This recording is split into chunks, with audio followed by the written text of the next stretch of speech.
Basumo Mbare, Sukunonko Abidje, Iba Fama le Dia. Oui. Là, nous avons l'obligation d'en finir avec le système.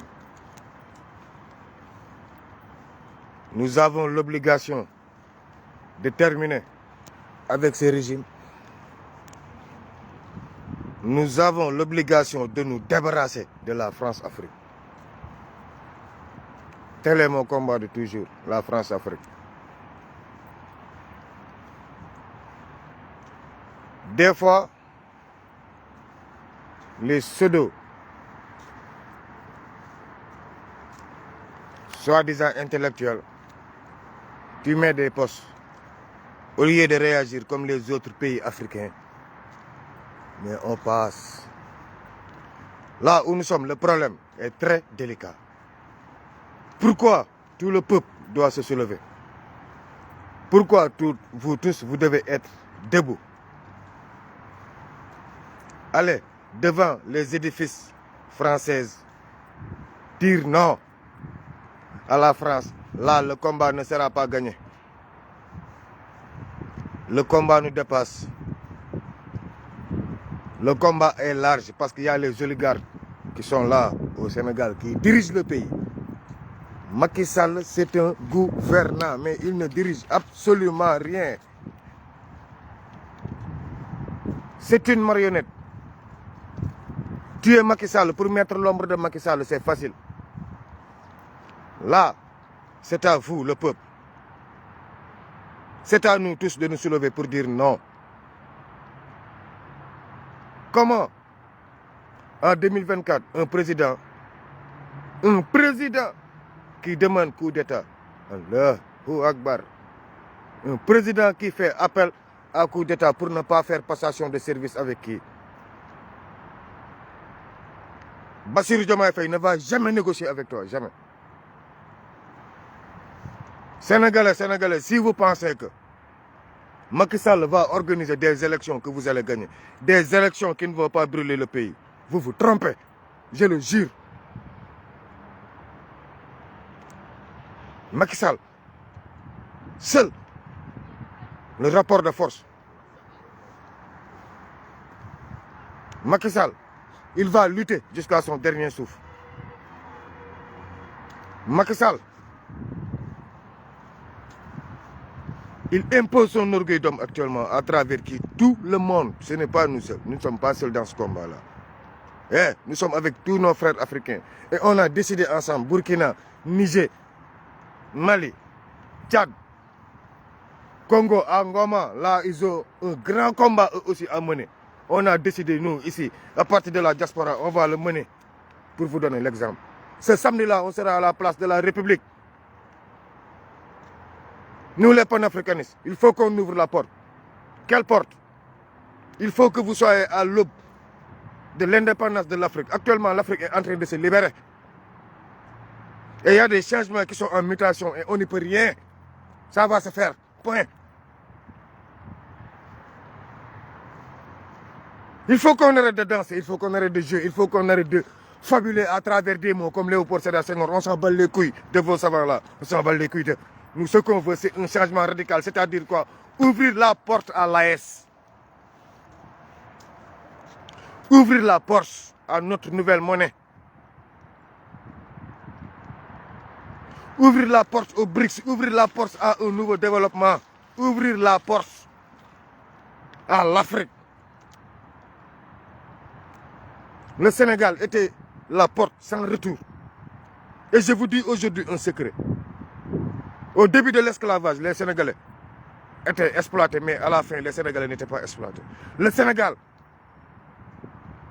pour vous montrer que le Sénégal appartient à la France, savez-vous que l'île, le Sénégal a été reconnu comme citoyenneté française avant la ville de Lille. Beaucoup de villes ici en France, les 99 départements, les 58, le Sénégal a été déjà département avant ici des départements français, soit des départements français. Donc le Sénégal est toujours français. Et c'est ce Sénégal français-là qu'on veut s'en débarrasser. Moi, je vous donne l'histoire réelle. C'est moi fou de ce... ceux qui sont contents. Ce Sénégal-France, là, il faut dégager ça. Parce que la France a réussi à maintenir Gabon franc. Il faut ouvrir la porte aux frères maliens. Il faut ouvrir la porte aux frères burkinabés. Il faut ouvrir la porte aux frères nigériens. Il faut ouvrir la porte pour enlever les traîtres de l'Afrique. Pour enlever les vassaux de l'Afrique. Macky Sall, c'est un grand vassal de l'Afrique. La France est derrière Macky Sall. Pour ne pas qu'il perde ses intérêts. Comme les anti-systèmes ne veulent pas négocier, maintenant on met tout sur la main des militaires. Mais félicitations. Notre armée, que tout le monde insulte, pourtant il y a toujours des dignitaires qui se sont opposés, farouchement. Donc s'il y a un coup d'état militaire là, le pays va brûler. Et pour Macky Sall, osera-t-il organiser des élections le 25? Si la France le décide, il y aura des élections. Et à ce moment-là, qui va gagner? Qui va gagner? Ils peuvent organiser des élections. Quand? Oui, on y va en élection. Mais où sont les bulletins des autres? Les bulletins que vous devez mettre dans les enveloppes. La France a commencé à dépêcher certains bulletins. Parce qu'il y a des généraux qui se sont opposés à un coup d'État. Et moi, je crois fermement que le Sénégal, pour le changer, seul un coup d'État, seul on peut faire une transition militaire. Mais le politicien qui va faire cette transition-là, la merde de Macky Sall, là, tu vas le regretter à vie. Si ce n'est pas la France qui t'impose au Sénégal. Il n'y a pas de politicien qui va relever le Sénégal. Il n'y a pas, ça n'existe pas. Si ce n'est pas Ousmane Sonko, il n'y a pas. Je signe, je persiste. Parce que seul Ousmane Sonko a le poigne de dire non, même à ses propres partisans. Donc à part Ousmane Sonko, cette transition-là, personne. Là, nous sommes à l'heure de l'unisson. Diaspora, je vous demande, hier on a commis beaucoup d'erreurs. Dès qu'on dit que celui-là c'est leader de tel, non. Les leaders du Parti démocratique sénégalais peuvent être contre cette décision-là. Oui. Donc, ils peuvent venir manifester. Parce qu'ils ne manifestent pas pour le Parti démocratique sénégalais, mais ils manifestent pour le Sénégal.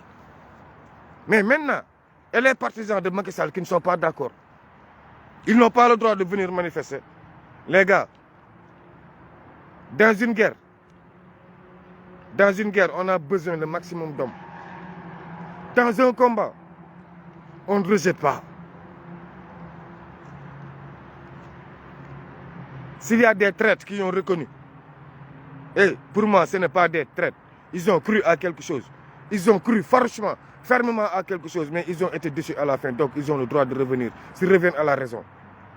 Moi, je crois fermement à un Sénégal uni. Pas un Sénégal de PDS, pas un Sénégal de APR. Je ne crois pas à ça. Moi, je crois à un Sénégal ferme. Mais un Sénégal dont, avec ce système-là, la Casamance n'en fait pas partie. Quoi qu'on puisse dire, parce que la Casamance, c'est le cimetière du système. La Casamance, c'est le cimetière du système.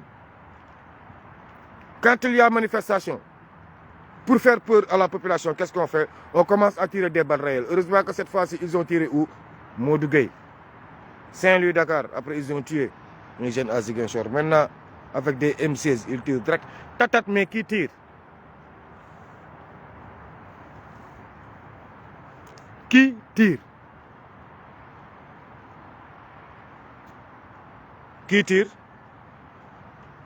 À Ziguinchor, est-ce qu'on a vu des pick-up de gendarmerie tirer? Non. C'est des pick-up blancs qu'on a vu tirer. À qui on peut imputer ça? Qui? Si ce n'est pas le commandant de la gendarmerie, qui voit ces pick-up-là qui se déplacent calmement dans Ziguinchor et qui tirent sur la population. Vous pensez que ça, c'est normal? Donc, qui tire? C'est le gouverneur de Ziguinchor. Donc, qui tire? C'est Macky Sall qui tire. Oui. Doudouka n'aura pas le courage d'envoyer des nervis s'il n'a pas l'autorisation du ministre de l'Intérieur et du président de la République. Il y a le commission qui est à Ziguinchor. Il y a le procureur qui est à Ziguinchor. Il y a tout le monde qui sont à Ziguinchor, mais ils tirent sur les jeunes de Ziguinchor. Et ces jeunes-là, c'était un élève du lycée d'Ignabo. Landing. Point. Ils l'ont assassiné froidement. Devant la gendarmerie nationale, devant la police nationale. Pour faire peur à qui? Ou pour faire plaisir à qui? Nous ne sommes pas vos biches. Nos enfants là ne sont pas vos biches. Nos enfants ne seront pas vos biches. Vous avez commis l'erreur que là, ils ont brûlé 2 CM d'abord. Il y a 2 CM. CM Soko Papa a été brûlé.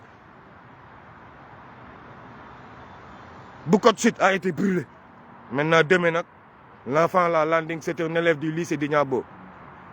On va le prendre à l'hôpital de la paix. Aller dire au revoir au lycée. Faire les prières, enterrer. Mais vous allez en subir les conséquences. Vous allez en subir les conséquences, je le jure. Hôpital régional des blessures graves par balle. Vous allez en payer les conséquences. Que chacun s'assume. Les nervis là. Par force, la gendarmerie va faire son devoir. Ou l'armée nationale qui est à Ziguinchor va faire son devoir. Il va arrêter ses nervis. Ou il n'y aura pas de cours à Ziguinchor. Tant que Macky Sall ne quitte pas le pouvoir. Que chacun s'assume. À l'hôpital régional, il y a énormément de blessés, énormément de dépenses. Patriotes de la 77, certes vous vous préparez pour votre campagne, mais les blessés sont très graves à Ziguinchor. Parce qu'ils ont tiré comme sur une bétail, mais ce n'est pas grave. Demain, on verra si les édifices français là vont rester, oui ou non. Le combat sera maintenu jusqu'au dernier souffle. Jusqu'au dernier souffle, car Macky Sall ne va jamais reculer pour des minabilités. On parle pour nos minables bouches là, Macky Sall va reculer. Non, il faut des actes. Il faut des actes forts. Il faut des actes décisifs. Moi là, je supporte notre armée nationale. Quel que soit celui qui va le prendre, Bernard-Henri Lévy, la France est en train de faire une grande ingérence au Sénégal, mais les hommes restent toujours les hommes. Il y a des Sénégalais qui resteront toujours Sénégalais. Il y a des hommes qui n'ont pas besoin de la nationalité française. Du tout. Il y a des hommes qui n'ont même pas besoin de l'extérieur pour se développer. Et ce n'est pas l'extérieur aussi qui développe. Ce n'est pas l'extérieur qui fait l'homme. La richesse de l'homme pèse 250 grammes. Point final. La valeur de l'homme ne se pèse que sur 250 grammes. La conscience de l'homme ne se pèse que sur 250 grammes. L'armée nationale pour stabiliser le pays. Je parle à nos généraux.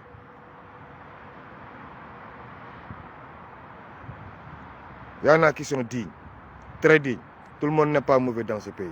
Dieu veut la vérité. Il y en a qui sont responsables. Il y en a à qui Macky Sall a voulu confier le pays, ils ont refusé. Maintenant que chacun s'assume. Et on va poursuivre homme par homme. Homme par homme, on va vous poursuivre. Tout faire pour vous empêcher d'évoluer. Parce que vous êtes des criminels. Commissaire Khadifal. Commissaire Khadifal. Les Nations Unies t'ont convoqué, non? J'ai entendu Guy Marissagna en parler. Manifestation samedi prochain. Commissaire Khadifal. Ton nom sera mentionné sur tous les pancartes à la place de la République pour montrer que tu es une criminelle. Tu es une vraie lâche, toi. Une femme qui ose... Tu es une vraie... Commissaire Khadifal, Nations Unies là, on va tout faire pour t'empêcher. Parce que tu n'es pas digne de représenter le Sénégal. Tu n'es pas digne. Tu n'as rien d'un commissaire de police pour représenter le Sénégal. Négatif. Rien du tout. La jeunesse de Ziguinchor, c'est à vous que je m'adresse aujourd'hui.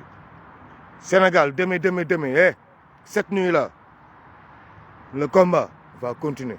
Dès que le combat s'arrête, les gars, je vous le jure, si vous arrêtez le combat là, tous les jeunes vont fuir. Ils sont en train de vous préparer un grand coup pour lancer que non, il y aura élection. Si vous arrêtez le combat là, tous les jeunes sans exception je vous dis ils vont rentrer quartier par quartier quartier par quartier quartier par quartier tous les jeunes vont encore fuir comme la dernière fois et puis ils vont aller aux élections calmement pour faire passer le candidat de la France. Ça c'est le vrai coup d'état. Vous n'avez rien compris. C'est que non, il y aura des élections, il y aura des élections. Voilà, il y aura des élections. Mais vous, les jeunes, il y aura des élections. Si vous venez pour voter, on vous dit que tu étais manifestant, on te menotte en prison, dans les prisons, vous allez voter comment? Vous ne comprenez rien que Dakar, Ziguinchor, Touba, vous n'allez pas voter là-bas, ou bien vous ne me croyez pas. On y va jusqu'au bout. Vous allez aux élections, non, on y va.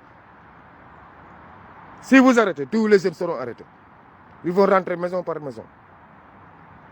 Déjà, la liste que vous avez déposée, moi, le jeune, qu'ils ont arrêté le lundi, qui on a dit, il parle avec moi, maintenant soyons-en clairs, il a été clair avec moi, il m'a dit que papa, est-ce que je peux être délégué, est-ce que je peux donner ma pièce d'identité pour être représentant bureau de vote? Billahi, wallahi, tallahi, billahi, wallahi, tallahi. Je lui ai dit que oui, il m'a dit que non, je te demande d'abord parce que c'est pas sûr, ils peuvent nous piéger, je lui ai dit non, fais-le. Il a donné sa pièce d'identité quand le samedi. Dimanche, lundi, il allait où? À l'Assemblée nationale. On l'a arrêté, fouetté son portable. Tac, on l'a vu. Comment? Ils sont 4 représentants au bureau de vote. Ils les ont tous arrêtés. Et puis ils ont dit que je les ai envoyé beaucoup d'argent. Comment ils les ont arrêtés? Pourquoi ils les ont arrêtés? Pourtant, tous les 4 jeunes-là, ils m'ont demandé l'autorisation d'être des représentants du bureau de vote. Pastef, est-ce que vous surveillez ça? Pastef, est-ce que vous êtes en train de surveiller les dégâts que vous voulez couvrir Macky Sall? Tout en voulant aller être des ministres, vous n'allez pas voter. Si vous restez là, Macky Sall va aller jusqu'au mois de décembre. S'il va jusqu'au mois de décembre, qui va voter? Bassirou Diomaye Faye ne sera pas candidat parce qu'à l'Assemblée nationale, ils ont déjà tout voté. Même si le Conseil constitutionnel dit oui, la France va faire un coup d'État et son candidat va passer. Son coup d'État, c'est simple. Si on baisse les bras, tous les jeunes seront recherchés, arrêtés, comme la dernière fois. Et le programme, ça va se poursuivre. C'est à vous de choisir. On est dans une révolution. On pète tout. Macky Sall n'organise rien. On n'est pas dans une révolution. On essaie de faire des stratégies et de l'intelligence artificielle comme on a l'habitude de le faire. On perd le combat. Man nag si guerre laa nekk guerre la ñu Macky Sall woo moo anticipé xeex bi le 25 ba le 2 lañ ko naroon xeexal mu ñëw nañu kaay la ñu xeex ba ci biir armée ne ko kenn du fi coup d'état wee dañuy dem élection léegi dañuy dem élection bi France dina andi ay ñoom teg yéen Sénégal yéen ñëpp a waroon jóg tey dem ci édifice français yi ne leen waratu leen wax suñu réew génn leen ci bàyyi ñokk Macky Sall man tey loolu laa fogoon tey ngeen di def foofu laa fogoon ne seen xam-xam fa la yegg foofu laa fogoon ne seen xel fa la yegg mais navire français yaa ngi ñëw ku nekk di rëy laa mi ñu lu ñu France mënoon lu ñu France mënoon yéen mënu leen Moussa Fall dara man ma jéggi bàyyee Moussa Fall ne leen France ngeen di rëy laa miñ te jéemu leen def comme peuple Niger génn dem taxaw pour lan Sénégal amuñu attitude génn dem taxaw te gis nga policiers yi ni ñu gaañee xale yu jigéen ñi mais gis nga imagine yi xeex moo koy faj noq Macky ba mu jóge fi mooy tax Ousmane Sonko doon président noq Macky ba mu jóge fi mooy tax ISEM bi jóge fi fu président demee bay woote coup d'état adduna tukki na le monde part kuy adduna tukki na lii la yàlla waxoon nag ñu ngi axiru zaman yéen Macky Sall ne coup d'état rek politiciens yëpp commencé ruux ku nekk naan marché pacifique de mën na organiser élection le 25 yéen booy xeex bi dootul xeexu politicien Macky Sall moo amu fitu yéen seen constitution bàyyi leen di ma déglul conférence de presse yi seen constitution benn leader moomu ko seen constitution yéen ndaw yi yéen élèves yi yéen étudiants yi yéen dawalkatu saret yi yéen mbër yi yéen artistes yi yéen fecckat yi yéen bongoman yi yéen waa marché bi yéen jaaykatu café yi yéen ñëpp vous êtes dans le système yéen moom constitution sénégalaise gis nga constitution bi lu ko kenn sañu laal noonu moo tax yéen ñëpp nekk ci système bi ku nekk di ci jëriñu di dépenser sa bopp loolooy système gis nga constitution bi moo tax tey nga gis dawalkatu saret bi ñu tëj ko 1 mois yërëm ko tëj ko 15 jours constitution bee tax tey Macky Sall sañ leen tëj 10 ans ñu tëj leen 5 ans bàyyi leen ngeen dem constitution bi tey moo leen may tey liberté tey bii ngeen am tey di manifester constitution bi moo leen ko may nekkul benn bàyyee politicien moo leen ko may benn politicien mayu leen ko benn rëykatu làmmiñ du man mii sama làmmiñ bu rëy bi gat mayu ma leen ko ci constitution bi yéen a moom seen constitution kenn ëppalewu ci kenn policier bi leen di dóor ëppalewu leen dara ci réew mi yéen a ko ëppale ci réew mi ndax yéen a koy fay yow mii di jaay café Touba bokk nga si ñuy fay police nationale yow jaay ko tu café Touba sa café boo jaay suukar bi nga jënd lépp lu mu ci def calculer ndox mi nga root lépp da nga koy fay ci ay taxe yooyu la ñuy jëndee ay fetal bal yi rey suñu doom yi ci leen koy jëndee di leen rey kon yéen tam wàcc leen ci tali bi taxaw ne lii ni waratu fi am parce que ñun suñu xaalis la ñuy reyee suñu doom militaire yaa ngi tiré mais ci xaalis kon la ñuy tiré suñu xaalis bu mën a ñëppay rey ngeen weddi ko kan moo ñuy jaay armée Auchan ñëw ubbi fépp yéen ñëpp daw Auchan fees fa jël Touba gaz Touba oil kenn du fa jënd parce que ay sénégalais lañ Total Shell taxi yi koo leen koy fay France jël ay lacrymogène def ci lu leen di xamloo yónnee ko Macky Sall te ne ko ñun doomu France kenn duñu ko tiré lacrymogène yi ñëw di leen bëgg a dajji kan mooy fay lacrymogène yi ñun ñëpp man ak yéen ndax xaalis bi may yónnee Western Union saa bu ñëwee liñ ci dagg noonu taxe Macky Sall da koy sàcc jënd ci arme pour noot leen yow mii na sama yoon nekku ci maa xam nga ne sa télé bi ngay seetaan courant sax boo ko fayee chaque weer jënd nga lacrymogène pa maam góor gi Njaay yàlla na la yàlla yërëm xaar la àjjana ci victime mu Macky Sall yi nga bokk Macky Sall comme rendre gloire benn ancien lutteur c'est l'essentiel mais gars yi ñun ñëpp bokk ci coup bii de moo tax nag ñun ñëpp nag ñoo war a jóg artiste buy tëgg naankatu sàngara beeg ñëpp ci système bi la ñu bokk nii ñëpp ci système buy rey la ñu bokk nii te kat ñun ñëpp ñu ngi naan anti système déedéet ñun ñëppay rey xale yi kon ñun ñëpp a war jóg ne rey bi arrêté na Macky Sall wàccal nga dem ndax yow ñun ñoo moom suñu constitution ñun ñoo moom suñu xaalis 6400 milliards yéen budget Sénégal yéen a koy cotiser billahi 6400 milliards yi Macky Sall jëlee ko fenn yéen a koy cotiser yow mii di tubb géej suuf gendarme bi jàppale gis nga jàpp boobu la gendarme bi jàpp moom salaire am dañ ko ciy yokk daggaale ko taxe yooyu la ñuy jëndee arme ya rey leen yow mii di sàcc loo sàcc rëcc jaay foog na yow kese ko moom taxe rey yow mi jaaykatu yamba bi da ngay cotiser ci taxe bi rey nit ñi xam nga naka koo jaay yamba day jëndi cigarette ak risla fan la ko jëndee bitig ba taxe rey ñun ñëppay rey kenn sacrifié yul kenn ñun ñëpp ay criminel lañ tant que Macky Sall la ngi rey nous tous imam bu nekk si jumaa ji luñ ko jox si jumaa ji génne leen li micro bi courant jumaa ji keesu jumaa ji yëpp moom it reykatu nit la képp kuy murit loo mënti cotiser foo leen di jëndee ciment Sahel wala Sococim ay reykatu nit ngeen tijaan yi xadara yi ngeen jënd tàngal mant guro taxi yi génn ay criminel ngeen wala ñun ñëpp yàlla nar ñu àtte suñu rey yi ñu ñëw jox Macky Sall xaalis ne ko rey ñu waa léegi ñun ñëpp lu tax mun ñu jóg tey ne taxaw tey ne tey Macky Sall tey rey bi doy na Macky Sall waa léegi demal ñun soxlaatuñ la comme laal nga suñu constitution li nga xam ne ñun ñëpp a ko bokk laal nga ko te ñun ñoo la fi tegoon pour lan ñun ñëpp mënuñoo jóg dem taxaw ne Macky Sall jóge fi ne ñu wàccoog suñu borom fii balaa ñoo yegg fee moo gën a wóor foog naa wàccoog suñu borom fii balaa ñoo yegg fee soit conseil constitutionnel day ñëw ne élection day am ñun ñëpp jóg marché nang dem pale ne ko Macky Sall dañoo bëggoon nga superviser bu ci sa yoon nekk dem taxaw ambassade France édifice française yëpp ne leen bu seen yoon nekk ci élection bi surveiller suñu bopp suñuy élection mais loolu peuple bu am fulla moo koy def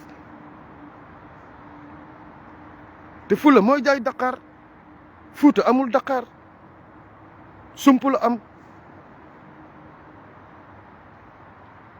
gars yi nañ leen wàcc libérer suñu bopp ku yaakaar ne Sonko nga war a libérer Macky Sall ngay xeex da ngay nax sa bopp de ñun ñëpp nous sommes là-dedans ñun ñëpp ñoo mën a defandoo anti système bi c'est-à-dire jëlee fi Macky Sall keneen ki fiy toog mu dox ci lu peuple bi bëgg comme ñoom Assimi Goïta comme ñeneen ak ñeneen te bañ a dox ci lu keneen bëgg loolu rek laa leen di ñaan du leneen mais ñëpp wàcc si tali bi lu mu métti métti nañu wàcc y aura des morts mais foog ñu wàcc foog ñu assumer ko y aura des blessés y aura des mutilés y aura des violés mais ñun ñooy cotiser loolu yëpp militaires yooyu ñoo leen ko def tenue bi sax ñun ñoo koy fay non laaj bi doy na man moom Casamance daf maa métti la jeunesse soyez présents sur le terrain na ñëpp taxaw ku nekk moment yi leader nga amatul leaderu combat bi constitution bi kenn moomu ko kenn jiitee ko xale bu am 1 an juddu Sénégal bu xasee am extrait de naissance rek leader la ba maire yi mënul dox di soox ay leader lañ ñu ngi leen di ñaan yéen ñëpp génn leen ngeen taxaw taal seen bougie wan na adduna ne Macky Sall doy na jàmm gi ñun dong ñoo ko mun teg keneen mënu ko teg ñun ñoo mun a def lu ñu neex kii woo ñu reyanteeg ñoom wala ñu imposer ko jàmm ñun ñoo ko mën def si lan génn quel que soit le nombre de morts génn bàyyi moom mu tiire seen kaw xam naa ne fa la ñuy mujjee ak moom wala dañuy mujjee soumettre te Sénégalais du mos a soumettre c'est comme fii Europe la Sénégalais du soumettre demal si service bu la neex liggéey ak Malien liggéey ak Burkinabé liggéey ak yeneen xeet yi moo gën parce que Sénégalais il ne se soumet pas man damay dem ay entretien nettoyage ndeysaan algérien bi xool ma ne ma bëgg naa la jël mais Sénégalais boo ko jëlee tôt ou tard day dem lii du seen liggéey nii la ma ko waxee jour boobu dama mer mais ma génn am fierté gars yi suñu fierté bi bu leen ñu ko yàqal waaye africains yi dañu respecté woon bu mu ëpp basuma mbare su ko noonu ko abidé jàpp leen si combat bi ñu jeexal ko Ziguinchor bëri na blessé gars yi nga woote pour ngeen demal leen ñu am tout ce qui est médical yéen ñi nekk Sénégal Ziguinchor jàpp leen si ñu dugal le maximum hôpital de la paix hôpital yëpp a fees moment yi jàpp leen si combat bi jàll on est derrière vous